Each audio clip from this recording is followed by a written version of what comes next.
Ini adalah video pertama gue dalam membahas cryptocurrency. Jadi di channel ini ke depannya gue bakal akan mengupdate berita-berita terkait cryptocurrency, airdrop dan segala macamnya. Dan pada hari ini, pada pembahasan kali ini, gue bakal menjelaskan kenapa gue memilih Bitcoin, teknologi apa yang ada pada Bitcoin. Oke, tanpa basa-basi, kita langsung pergi ke presentasi sekarang. Ya, sebelum gue membahas kenapa gue akhirnya memilih Bitcoin, teknologi apa yang ada pada blockchain, gue di sini menjelaskan sistem transaksi tradisional yang biasa kita gunakan, yaitu bank. Oke, jadi pada bank sendiri, jika kita ingin mengirimkan uang ke orang lain, kita disebut ini adalah orang A dan ini adalah B. Jadi ketika orang A ingin mengirimkan uang ke B, mereka akan mengirimkan uang dulu ke bank, lalu bank akan meneruskan ke B. Lalu apa sih yang dilakukan oleh bank? Bank lalu melakukan sebuah pencatatan yang disebut dengan ledger. Jadi bank mencatat jika transaksi A dan B sudah selesai dilakukan. Lalu bank mencatat transaksi tersebut ke database, menyimpan data ledger tersebut ke database yang ada pada bank tersebut. Ini disebut non-decentralized. Dan bagaimana teknologi pada blockchain? Jadi, jika dalam blockchain kita dapat mengirimkan uang tanpa melalui pihak ketiga atau tanpa adanya bank. Tetapi, di dalam blockchain juga terdapat ledger. Ledger pada blockchain sama seperti bank konvensional, mencatat sebuah transaksi yang disimpan ke dalam blok. Jadi ketika si A mengirimkan uang ke si B, maka sistem blockchain mencatat sebuah transaksi tersebut dan menyimpannya ke dalam sebuah blok. Lalu siapa sih yang mencatat sebuah ledger transaksi tersebut? Yang mencatat adalah sebuah miner. Jadi miner di kripto itu bukan cuma satu, tetapi banyak. Di sini saya contohkan cuma 3 ya. Jadi terdapat 3 orang yang melakukan pencatatan.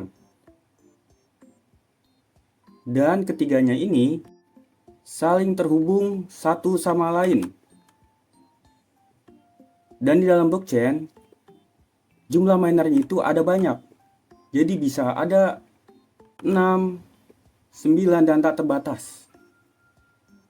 Dan bagaimana sih cara si miner ini mendapatkan Bitcoin? Jadi si miner ini perlu mempunyai device hardware yang disebut adalah VGA. Lalu si miner mendapatkan fee berupa Bitcoin. Dan selain Bitcoin, si miner juga mendapatkan gas fee. Gas fee sendiri adalah sebuah admin yang transaksinya telah selesai antara A dan B. Jadi ketika jumlah Bitcoin ini selesai di mining, karena Bitcoin ini jumlahnya terbatas ya, hanya 21 juta koin. Jadi ketika Bitcoin ini selesai ditambang, sudah habis, apa sih yang didapatkan oleh miner?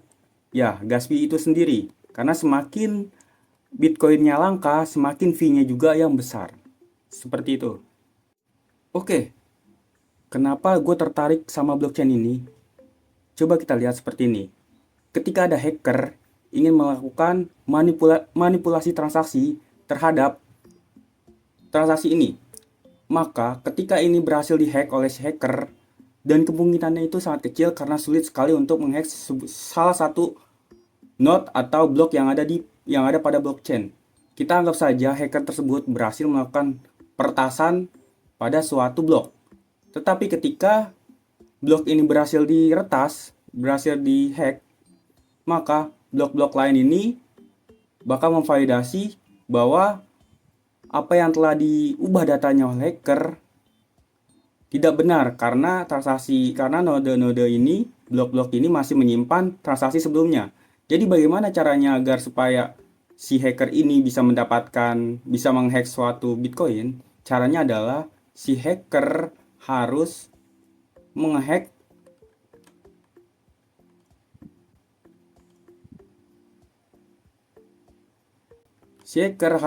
secara bersamaan ke 9 blok ini secara real time atau secara bersamaan. Jadi ketika si hacker ini tidak berhasil melakukan semua hack yang ada pada blok ini secara bersamaan, itu bakal tidak berhasil. Transaksinya bakal ada verifikasi lain dari node lain. Misalkan hanya satu gitu ya yang tidak bisa dihack, maka transaksi ini ya bakal memvalidasi bahwa node yang telah dihack adalah node palsu atau node yang sudah diubah. Oke, jadi pada blockchain, transaksi kita tanpa ada pihak tiga bisa langsung ke orang yang ingin kita tuju. Misalkan seperti ini. Jadi tanpa adanya pihak ketiga, tapi menggunakan teknologi yang namanya adalah blockchain. Ya, blockchain. Oke, jadi gue mau ngasih contoh lainnya. Jadi di sini ada Jana, Joko, Tony, Dodi. Mereka mempunyai wallet, mempunyai kripto. Dan kripto tersebut disimpan dalam sebuah wallet. Wallet tersebut terdiri dari 26-35 karakter. Sebagai contoh, si Jana ingin mengirimkan uang kepada si Joko. Kok gue ingin mengirimkan uang nih ke lu? Lalu uang itu telah sampai di Joko. Wallet si Joko bisa dilihat oleh siapa saja, oleh orang yang ada di internet, maupun itu dia memiliki wallet kripto ataupun tidak. Kita bisa melihat wallet si Joko secara transparan, bahwa benar adanya bahwa si Joko menerima uang oleh Dana sebesar 50.000. Lalu tugas dari miner, tugas dari teman-teman ini adalah memvalidasi bahwa benar Jana telah mengirimkan uang kepada si Joko.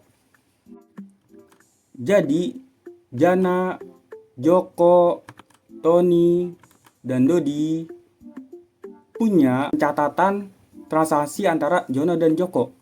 Jadi di mana transaksi tersebut bisa dicek oleh seluruh orang yang ada di internet. Seperti itu kawan-kawan. Ya, itu dia video gua kali ini. Semoga kalian ngerti apa yang tadi gua bahas. Klik di kolom komentar jika kalian ingin membahas hal lainnya.